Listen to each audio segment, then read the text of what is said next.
ಚಾಮರಾಜನಗರ ಜಿಲ್ಲಾಸ್ಪತ್ರೆಯಲ್ಲಿ ಬೆಡ್ಗಳ ಕೊರತೆ ಕಂಡು ಬಂದಿದ್ದು ಗರ್ಭಿಣಿ ಬಾಣಂತಿಯರಿಗೆ ಇಲ್ಲಿ ಬೆಡ್ಗಳ ವ್ಯವಸ್ಥೆಯೇ ಇಲ್ಲ. ಗರ್ಭಿಣಿ ಬಾಣಂತಿಯರು ನೆಲದ ಮೇಲೆ ಮಲಗುವ ಸ್ಥಿತಿ ಇದೆ. ಚಾಮರಾಜನಗರದಲ್ಲಿ ಜಿಲ್ಲಾಸ್ಪತ್ರೆಯಲ್ಲಿ ಕಂಡು ಬರುವಂತಹ ದೃಶ್ಯಗಳಿದು. ಗರ್ಭಿಣಿ ಬಾಣಂತಿಯರು ಆ ಜಿಲ್ಲಾಸ್ಪತ್ರೆಗೆ ಏನಾದರೂ ಹೋದ್ರೆ ಅವರು ನೆಲದ ಮೇಲೆನೆ ಮಲ್ಕೊಬೇಕು, ಆ ರೀತಿಯಾದಂತಹ ಸಿಚುವೇಶನ್ ಇದೆ. ಹೊಸ ಆಸ್ಪತ್ರೆ ನಿರ್ಮಾಣ ಆಗಿದ್ರೂ ಕೂಡ ಇದೇ ಪರಿಸ್ಥಿತಿ ಇದೆ. ಹಳೆ ಆಸ್ಪತ್ರೆ ಲೇಬರ್ ವಾರ್ಡ್ನಲ್ಲಿ ಕೇವಲ 60 ಬೆಡ್ಗಳಿದ್ರೆ ನಿತ್ಯ ಸರಾಸರಿ ಅಂದ್ರೂ 20 ಹೆರಿಗೆಗಳಾಗುತ್ತೆ. ಬೆಡ್ ಇಲ್ಲದೆ ಪರದಾಡುವಂತಹ ಸ್ಥಿತಿ ನಿರ್ಮಾಣ ಆಗಿದೆ. ಇದು ಚಾಮರಾಜನಗರದ ಜಿಲ್ಲಾಸ್ಪತ್ರೆಯಲ್ಲಿ ಪ್ರತಿದಿನ ಕಂಡು ಬರುವಂತಹ ದೃಶ್ಯ. ಹೆರಿಗೆಗೆ ಅಂತ ಅಲ್ಲಿ ಹೋದ್ರೆ ಬಡವರು ಈ ರೀತಿಯಾಗಿ ಸಮಸ್ಯೆಗಳಾಗತ್ತೆ ಅಥವಾ ಎಲ್ಲೂ ಖರ್ಚು ಮಾಡೋದಕ್ಕೆ ಆಗೋದಿಲ್ಲ ಅಂತ ಅನೇಕ ಬಡವರು ಜಿಲ್ಲಾಸ್ಪತ್ರೆಗಳಿಗೆ ಹೋಗ್ತಾರೆ. ಆದ್ರೆ ಅಲ್ಲಿ ಈ ತರದ ನರಕ ಯಾತನೆಯನ್ನ ಅನುಭವಿಸಬೇಕಾಗತ್ತೆ. ಒಂದ್ ಕಡೆ ಸರಿಯಾದಂತಹ ವ್ಯವಸ್ಥೆ ಇಲ್ಲ, ಮತ್ತೊಂದ್ ಕಡೆ ತಮ್ಗೆ ಅದನ್ನ ಭರಿಸೋದಿಕ್ಕೂ ಆಗದಂತಹ ಪರಿಸ್ಥಿತಿ ಇರುವಂತ ಸಂದರ್ಭದಲ್ಲಿ ಅಲ್ಲಿ ಇಂತಹ ಸಿಚುವೇಶನ್ ಇದ್ರೆ ಯಾರು ತಾನೇ ಆಸ್ಪತ್ರೆಗಳಿಗೆ ಹೋಗ್ತಾರೆ? ಇದ್ರ ಬಗ್ಗೆ ಜಿಲ್ಲಾಡಳಿತ ಹಾಗೇನೆ ಸಚಿವರು ಕೂಡ ಗಮನ ವಹಿಸಬೇಕಾಗತ್ತೆ.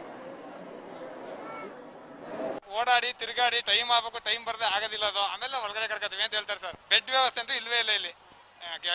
ಡೆಲಿವರಿ ಆದ್ರೆ ಕೊಟ್ರೆ ಚಾನ್ಸು ಇಲ್ಲ, ಅಲ್ಲೂ ಇಲ್ಲ. ಡೆಲಿವರಿ ಆದವ್ರು ಕೆಳಗಡೆ ನೆಲದಲ್ಲೇ ಮಲ್ಸೋರು. ಅಲ್ಲಿ ಡೆಲಿವರಿ ಆದವ್ರಿಗೂ ಇಲ್ಲಿ ಬೆಡ್ ಕೊಡ್ತಾ ಇಲ್ಲ, ಇಲ್ಲಿ ಸಿಗ್ತಾ ಇಲ್ಲ. ಹಾಸ್ಪಿಟಲ್ ನೋಡಕ್ ದೊಡ್ಡದಾಗ ಕಾಣುತ್ತೆ, ಇಲ್ಲಿ ಏನು ಫೆಸಿಲಿಟಿ ಇಲ್ಲ. ಇಲ್ಲಿ ಬೆಡ್ಡೇ ಇಲ್ಲ ಸರ್. ಇಲ್ಲಿ ನೋಡಿ ಕೆಳಗಡೆ ಹೆಂಗ್ ಚಾಪೆ ನೋಡಿ, ಎಲ್ಲ ಚಾಪೆ ಕೆಳಗಡೆ ಅಂಗಳದಲ್ಲಿ ಮಲಗಿರೋದು. ರಾತ್ರಿ ನಾವೆಲ್ಲ ರಾತ್ರಿ ಪೂರ್ತಿ ಅಲ್ಲಿ ಮಲಗಿದೀವಿ. ಸೊಳ್ಳೆಕಲ್ ಕಡಿಸ್ಕೊತ ಗರ್ಭಿಣಿ ಹೆಂಗ್ ನೋಡಿ. ಈ ಪರಿಸ್ಥಿತಿ ಡಿಸ್ಟ್ರಿಕ್ಟ್ ಹಾಸ್ಪಿಟಲ್ ಇದೆ ಇಲ್ಲಿ. ಸರ್ ನಮ್ಮ ಮಿಸಸ್ದು ಡೆಲಿವರಿ ಆಗಿದೆ, ಬೆಡ್ ವ್ಯವಸ್ಥೆ ಇಲ್ಲ. ಕೇಳಿದ್ರೆ ಬೆಡ್ ಇಲ್ಲ. ಇರೋದೇ 32 ಬೆಡ್ಡು, 36 ಪೇಷಂಟ್ ಬರ್ತಾರೆ. ಅದು ಎಲ್ಲ ಏನು ಮಾಡೋದು ಅಂತ ಕೇಳ್ತಾ ಇದ್ದಾರೆ. ಆಮೇಲೆ ಬೇಗ ಸ್ವಲ್ಪ ನೋಡ್ತಾ ಇಲ್ಲ. ಡಾಕ್ಟರ್ಗಳ ವ್ಯವಸ್ಥೆ ಕಡಿಮೆ ಇದೆ, ನುರಿತ ಡಾಕ್ಟರ್ಗಳದು. ಆಮೇಲೆ ಬಿಸಿನೀರು ವ್ಯವಸ್ಥೆ ಇಲ್ಲ. ಇಲ್ಲಿ ಬಂದ ಬಾಣಂತಿಯರು ಬಸ್ರೀರು ಎಲ್ಲರಿಗೂ ಒಂದು ಬಾತ್ರೂಮ್ ವ್ಯವಸ್ಥೆ ಸರಿಯಾಗಿಲ್ಲ, ಒಂದು ನೀಟ್ನೆಸ್ ಇಲ್ಲ, ಕ್ಲೀನಿಂಗ್ ಇಲ್ಲ. ಈ ಥರ ಎಲ್ಲ ಅವ್ಯವಸ್ಥೆ ಆಗಿದೆ. ಚಾಮರಾಜನಗರ ಜಿಲ್ಲಾ ಆಸ್ಪತ್ರೆಯಲ್ಲಿ ತುಂಬ ಗಲೀಜಾಗಿದೆ. ಕೇಳಿದ್ರೆ ಮಾಡಿಸ್ಬೇಕು, ವ್ಯವಸ್ಥೆ ಇಲ್ಲ, ಡಾಕ್ಟರ್ಗಳಿಲ್ಲ ಅಂತೆಲ್ಲ ಇದು ಮಾಡ್ತಾ ಇದ್ದಾರೆ. ಇದ್ರ ಬಗ್ಗೆ ಇನ್ನಷ್ಟು ಡೀಟೇಲ್ಸ್ ಕೊಡೋದಕ್ಕೆ ನಮ್ಮ ರಿಪೋರ್ಟರ್ ನಂದೀಶ್ ಈಗ ಫೋನ್ ಸಂಪರ್ಕದಲ್ಲಿದ್ದಾರೆ. ನಂದೀಶ್, ಈಗ ಗವರ್ಮೆಂಟ್ ಹಾಸ್ಪಿಟಲ್ಗೆ ಹೋಗಲ್ಲ ಜನ, ಅದು ಇದು ಅಂತ ಕತೆ ಹೇಳ್ತಾರೆ, ಆದ್ರೆ ಹೋಗುವಂತವ್ರಿಗೆ ಸರಿಯಾದ ವ್ಯವಸ್ಥೆ ಇಲ್ವಲ್ಲ ಅಲ್ಲಿ. ಈಗ ಇದ್ರ ಬಗ್ಗೆ ಏನಾದರೂ ಜಿಲ್ಲಾ ಆಡಳಿತ ಅಥವಾ ಜಿಲ್ಲಾ ಆರೋಗ್ಯ ಅಧಿಕಾರಿಗಳು ಇದನ್ನ ಗಮನಕ್ಕೆ ತಂದಿದಾರ? ಗೊತ್ತಿದ್ದು ಸುಮ್ಮನಿದಾರ? ಹೇಗೆ ನಡೀತದೇನು? ಇತ್ತೀಚೆಗೆ ರಾಷ್ಟ್ರಪತಿಗಳು ಚಾಮರಾಜನಗರ ಜಿಲ್ಲೆಯಲ್ಲಿ ಒಂದು ಹೊಸ ಆಸ್ಪತ್ರೆ ಉದ್ಘಾಟನೆ ಮಾಡಿದ್ರು, 450 ಬೆಡ್ ಆಸ್ಪತ್ರೆಗಳನ್ನ. ಅದ್ರ ಜೊತೆಗೆ ಹಳೆ ಆಸ್ಪತ್ರೆ, ಜಿಲ್ಲಾಸ್ಪತ್ರೆ ಹಳೆ ಆಸ್ಪತ್ರೆ ಇದೆ, ಅದರಲ್ಲೂ 300 ಬೆಡ್ ಇದೆ. ಈಗ ಹಳೆ ಆಸ್ಪತ್ರೆಯಿಂದ ಹೊಸ ಆಸ್ಪತ್ರೆಗೆ ಯಾವುದೇ ವಿಭಾಗಗಳನ್ನು ಶಿಫ್ಟ್ ಮಾಡಿಲ್ಲ. ಶಿಫ್ಟ್ ಮಾಡಿದ್ರೆ ಅಟ್ಲೀಸ್ಟ್ ಇಲ್ಲಿ 300 ಬೆಡ್ ಆಗುತ್ತೆ. ಅದು ಸಹ ಎಲ್ಲ ಹೆರಿಗೆ ವಿಭಾಗ ಮಾಡಿದ್ರೆ ಅದು ಎಲ್ರಿಗೂ ಅನುಕೂಲ ಆಗುತ್ತೆ. ಅದು ಇದುವರೆಗೂ 15 ದಿನಗಳಾದ್ರೂ ಸಹ ಹೊಸ ಆಸ್ಪತ್ರೆ ಒಂದು ಶಿಫ್ಟ್ ಮಾಡುವಂತ ಕೆಲಸ ನಡೆದಿಲ್ಲ. ಹಂಗಾಗಿ 2 ಆಸ್ಪತ್ರೆಗಳಿದ್ರು ಸಹ ಗರ್ಭಿಣಿಯರು ಮತ್ತು ಬಾಣಂತಿಯರು ಒಂದು ನರಳಾಟ ಅನುಭವಿಸಬೇಕನ್ನೋ ಒಂದು ಪರಿಸ್ಥಿತಿ ನಿರ್ಮಾಣ ಆಗಿದೆ. ನೀವು ದೃಶ್ಯದಲ್ಲಿ ನೋಡಬಹುದು, ಕೆಳಗಡೆ ಮಲಗಿದ್ದಾರೆ. ಗರ್ಭಿಣಿಯರನ್ನ ಹೆರಿಗೆಗೆ ಬಂದ ಗರ್ಭಿಣಿಯರನ್ನ ಅಲ್ಲಿ ತಕ್ಷಣ ಅಡ್ಮಿಟ್ ಮಾಡ್ಕೊಳ್ಳಲ್ಲ, ಯಾಕಂದ್ರೆ ಅವ್ರಿಗೆ ಬೆಡ್ ಇಲ್ಲ. ಹಂಗಾಗಿ ಹೊರಗಡೆ ಅವರು ನೆಲ ಮೇಲೆ ಬಲ್ಬೇಕಂತ ಪರಿಸ್ಥಿತಿ ಇದೆ. ಜೊತೆಗೆ ಹೊರಗಡೆ ಕೇವಲ ಲೇಬರ್ ವಾರ್ಡ್ ಅಲ್ಲಿ 60 ಬೆಡ್ ಇದೆ. 60 ಬೆಡ್ ಸಹ ಪ್ರತಿದಿನ 20 ಹೆರಿಗೆಗಳಾಗ್ತವೆ. ಹಾಗಾಗಿ ಕನಿಷ್ಠ 3 ದಿನ 4 ದಿನ ಇಸ್ಕೊಳ್ಬೇಕು. ಹಾಗಾಗಿ ಎಲ್ರಿಗೂ ಸಾಲದ. ಹಾಗಾಗಿ ಅವ್ರನ್ನು ಸಹ ಆಗ್ತಾನೆ ಜನಿಸಿದ ಮಗು ಮತ್ತು ಬಾಣಂತಿಯರನ್ನ ನೆಲದ ಮೇಲೆ ಮಲಸುವಂತ ಪರಿಸ್ಥಿತಿ ನಿರ್ಮಾಣ ಆಗಿದೆ. ಈ ಬಗ್ಗೆ ಜಿಲ್ಲಾಸ್ಪತ್ರೆಗೆ ಗೊತ್ತಿದೆ ಮತ್ತೆ ಎಲ್ಲರಿಗೂ ಗೊತ್ತಿದೆ. ತಕ್ಷಣ ಅದನ್ನ ಶಿಫ್ಟ್ ಮಾಡಿದ್ರೆ ಇಲ್ಲಿ ಏನು ಚಾಮರಾಜನಗರ ಜಿಲ್ಲಾ ಹಳೆ ಆಸ್ಪತ್ರೆ ಇದೆ, ಅಲ್ಲಿ ಎಲ್ಲಾ ಒಂದು ವ್ಯವಸ್ಥೆಯನ್ನ ಮಾಡ್ಬೇಕಾಗುತ್ತೆ, ಅದು ಕೂಡ ಮಾಡ್ತಾ ಇಲ್ಲ ಅಂತ ಹೇಳಿ ಇನ್ನು ಇದ್ರ ಬಗ್ಗೆ ಮಾಹಿತಿ ಪಡ್ಕೊಳ್ತೀನಿ. ನಂದೀಶ್ ನಮ್ ಜೊತೆ ಈಗ ಈ ಒಂದು ಹಾಸ್ಪಿಟಲ್ ನ ಸ್ಥಿತಿಗತಿಯ ಬಗ್ಗೆ ಹೇಳೋದಕ್ಕೆ ಅಲ್ಲಿ ಖುದ್ದಾಗಿ ಅನುಭವಿಸಿರುವಂತರು ಅವರ ಪತ್ನಿಗೆ, ಅವರ ಸಂಬಂಧಿಕರಿಗೆ ಈ ತರದ ಸಮಸ್ಯೆಗಳು ಕೂಡ ಅಲ್ಲಿ ಉಂಟಾಗಿದೆ. ಇದನ್ನ ನೋಡಿದಂತಹ ಮಹೇಶ್ ಅವರೀಗ ಫೋನ್ ಸಂಪರ್ಕದಲ್ಲಿದ್ದಾರೆ. ಮಹೇಶ್ ಅವರೇ, ಹೇಗಿದೆ ಜಿಲ್ಲಾ ಆಸ್ಪತ್ರೆ, ಅಲ್ಲಿಯ ಅವ್ಯವಸ್ಥೆ ಹೇಗಿದೆ, ಏನೇನ್ ಪ್ರಾಬ್ಲಮ್ ಆಗ್ತಿದೆ ಅಲ್ಲಿ?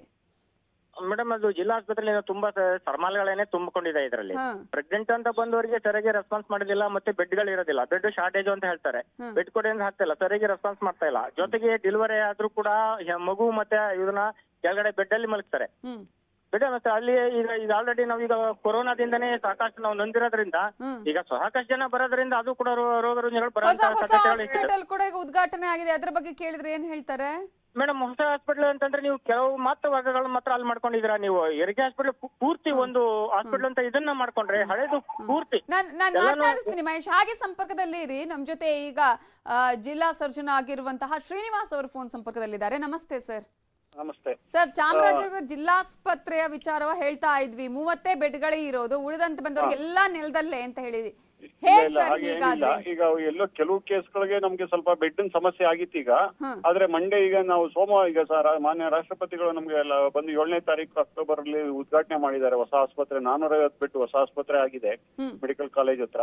ಸೊ ಅಲ್ಲಿಗೆ ನಾವೀಗ ಸೋಮವಾರದಿಂದ ಪೂರ್ತಿ ಎಲ್ಲರನ್ನು ಶಿಫ್ಟ್ ಮಾಡಿ ಪೇಷಂಟ್ಗಳು ಬೇರೆ ಹೆರಿಗೆ ಮತ್ತು ಮಕ್ಕಳ ವಿಭಾಗ ಬಿಟ್ಟು ಇನ್ನು ಉಳಿದ ಎಲ್ಲಾ ಡಿಪಾರ್ಟ್ಮೆಂಟ್ ಗಳನ್ನ ಅಲ್ಲಿಗೆ ಈಗ ಶಿಫ್ಟ್ ಮಾಡ್ತಾ ಹೆರಿಗೆಗೆ ಇದೀವಿ. ಅಂತಾನೆ ಪ್ರತಿನಿತ್ಯ ಒಂದಷ್ಟು ಜಾಸ್ತಿ ಸಂಖ್ಯೆಯಲ್ಲಿ ಜನ ಬರ್ತಿದ್ದಾರೆ ಅಂತ ಹೇಳ್ತಾ ಇದ್ದಾರೆ, ಅವರಿಗೆ ಸಿಗ್ತಾ ಇಲ್ಲ ಅಂತ ಹೇಳಿ. ಬರ್ತಾ ಇದ್ದಾರೆ. ಅಂದ್ರೆ ಅದರಲ್ಲಿ ಒಂದೇ ಬೆಡ್ ಸ್ವಲ್ಪ ಸಮಸ್ಯೆ ಇತ್ತು. ಆದ್ರೆ ನಾವು ಎಲ್ಲ ಬೆಡ್ಗಳನ್ನ ಹೇಗೋ ವ್ಯವಸ್ಥೆ ಮಾಡಿ ಬೇರೆ ಬೇರೆ ವಾರ್ಡ್ಗಳಲ್ಲಿ ಪ್ರಾಬ್ಲಮ್ ಇರೋ ದೃಶ್ಯಗಳೇ ನಮಗೆ ಸಿಕ್ಕಿದೆಯಲ್ಲ ಸರ್? ಏನು ಇಲ್ಲ, ಆತರ ಏನೂ ಇಲ್ಲ ಸರ್. ದೃಶ್ಯಗಳೇ ಹೇಳ್ತಾ ಇವೆ, ನಾವು ತೋರಿಸ್ತಾ ಇಲ್ಲ, ನಾವು ಬಾಯಲ್ಲಿ ಹೇಳ್ತಾ ಇಲ್ಲ. ಅಲ್ಲಿ ಕೆಳಗಡೆ ಅವರು ಮನೆಯವರು ಹೇಳ್ತಿದ್ದಾರೆ, ಮಾತನಾಡ್ತಿದ್ದಾರೆ, ಏನೇನಾಗಿದೆ ಅಂತ ನಾವು ಕಣ್ಣಲ್ಲಿ ನೋಡ್ತಾ ಇದೀವಿ. ಅದೇ ಮಂಡೆಯಿಂದ ನಮಗೆ ಈಗ ಹೊಸ ಹಾಸ್ಪಿಟಲ್ ಆಗಿರೋದ್ರಿಂದ 450 ಬೆಡ್ ಆಗಿದೆ ಈಗ ಅಲ್ಲಿ. ಸೊ ಅಲ್ಲಿಗೆ ನಾವು ಇನ್ನು ಉಳಿದ ಎಲ್ಲಾ ಡಿಪಾರ್ಟ್ಮೆಂಟ್ ಶಿಫ್ಟ್ ಮಾಡಿ ಇದು ಇಡೀ ಪೂರ್ತಿ ಹೊಸ ಬಿಲ್ಡಿಂಗ್ ಈ ಹಳೆ ಕೇವಲ ಹೆರಿಗೆಗೆ ಮಾತ್ರ ಈ ಒಂದು ಹಾಸ್ಪಿಟಲ್ ಇಲ್ಲ ಹಳೆ ಬಿಲ್ಡಿಂಗ್ ಪೂರ್ತಿ ಹೆರಿಗೆ ಮತ್ತು ಮಕ್ಕಳದ್ ಮಾತ್ರನೇ ಇರೋದ್ರಿಂದ ನಮ್ಗೆ ಬೆಡ್ ಸಮಸ್ಯೆನೇ ಆಗಲ್ಲ. ಯಾಕಂದ್ರೆ 300 ಬೆಡ್ ನಮ್ಗೆ ಪೂರ್ತಿ ಹೆರಿಗೆ ಮತ್ತು ಮಕ್ಕಳಿಗೆನೆ ಸಿಗುತ್ತೆ. ಹಾಗಾಗಿ ನಮ್ಗೇನು ಸಮಸ್ಯೆ ಆಗೋದಿಲ್ಲ.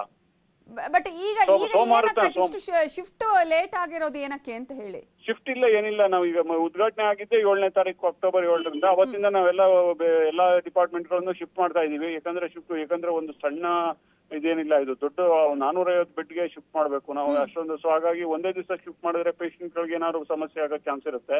ಸೊ ಎಲ್ಲಾ ನಾವು ದೃಷ್ಟಿ ಇಟ್ಕೊಂಡು ಏನು ಯಾವ್ದು ಸಮಸ್ಯೆಗಳಾಗ್ದಂಗೆ, ಯಾಕಂದ್ರೆ ಅಲ್ಲಿ ಸ್ವಲ್ಪ ದೂರ ಇದೆ ಸಿಟಿಯಿಂದ ಅದು. ಸೊ ಹಾಗಾಗಿ ಯಾವುದೇ ಸಮಸ್ಯೆ ಆಗದಿರಂಗೆ ಎಲ್ಲ ವ್ಯವಸ್ಥೆ ಮಾಡ್ಕೊಂಡು ನಾವು ಪೇಷಂಟ್ ಗಳನ್ನ ಶಿಫ್ಟ್ ಮಾಡ್ಬೇಕಾಗುತ್ತೆ. ಆ ಉದ್ದೇಶಕ್ಕೋಸ್ಕರ ನಮ್ಗೆ ಒಂದು 15 ಡೇಸ್ ಬೇಕಾಯ್ತು. ಯಾಕಂದ್ರೆ ತುಂಬಾ ಥಿಂಗ್ಸ್ ಶಿಫ್ಟ್ ಮಾಡ್ಬೇಕಾಗುತ್ತೆ. ಯಾಕಂದ್ರೆ ಸಣ್ಣ ಆಸ್ಪತ್ರೆ ಅಲ್ಲ ಇದು, ದೊಡ್ಡ ಮೆಡಿಕಲ್ ಕಾಲೇಜ್ 750 ಬೆಡ್ ಆಸ್ಪತ್ರೆ. ಸೊ ಹಾಗಾಗಿ ನಾವು ಇದನ್ನೆಲ್ಲ ಶಿಫ್ಟ್ ಮಾಡ್ಬೇಕಾಗಿರೋದ್ರಿಂದ ಶಿಫ್ಟ್ ಮಾಡ್ತಾ ಇದೀವಿ ಕಂಟಿನ್ಯೂಸ್ ಅವತ್ತಿಂದಾನೆ. ಸೊ ಇನ್ನು 2 ದಿವಸದಲ್ಲಿ ಸೋಮವಾರದಿಂದ ನಾಡಿದ್ದಿಂದ ನಾವು ಅಲ್ಲಿ ಹೊಸ ಆಸ್ಪತ್ರೆ ಯಾರಿಗೂ ಯಾವುದೇ ರೀತಿ ಸಮಸ್ಯೆ ಆಗೋದಿಲ್ಲ ಸೋಮವಾರದಿಂದ ಅಂತ ಹೇಳಿ ನೀವೇ ಭರವಸೆ ಕೊಡ್ತಿದ್ದೀರಿ? ಖಂಡಿತ. ಆ ರೀತಿಯಾದಂತಹ ಪ್ರಯತ್ನಗಳು ಆಗ್ಲಿ, ಇನ್ಯಾರಿಗೂ ಸಮಸ್ಯೆಗಳ ಆಗದಿರ್ಲಿ ಅಂತ ನಾವು ಕೂಡ ಆಶಿಸ್ತೀವಿ. Thank you so much doctor Srinivas ಅವರೇ, ನ್ಯೂಸ್ 18 ಜೊತೆ ಮಾತನಾಡಿದ್ದಕ್ಕಾಗಿ. ಭರವಸೆ ಕೊಟ್ಟಿದ್ದಾರೆ ಸೋಮವಾರದಿಂದ ಎಲ್ಲವೂ ಕೂಡ ಕರೆಕ್ಟ್ ಆಗುತ್ತೆ, ಇನ್ನು ಮುಂದೆ ಯಾರಿಗೂ ತೊಂದರೆ ಆಗೋದಿಲ್ಲ ಅನ್ನೋದನ್ನ ನೋಡೋಣ. ಸೋಮವಾರದಿಂದ ಯಾವ ರೀತಿಯಾದಂತಹ ಪರಿಸ್ಥಿತಿ ಅಲ್ಲಿ ಇರುತ್ತೆ, ನಿಜವಾಗ್ಲೂ ಅವರು ಹೇಳಿದ ಹಾಗೇನೆ ಯಾವುದೇ ರೀತಿಯ ಸಮಸ್ಯೆಗಳು ಆಗದ ಹಾಗೆ ನೋಡ್ಕೊಳ್ತಾರಾ, ಕಾದು ನೋಡೋಣ.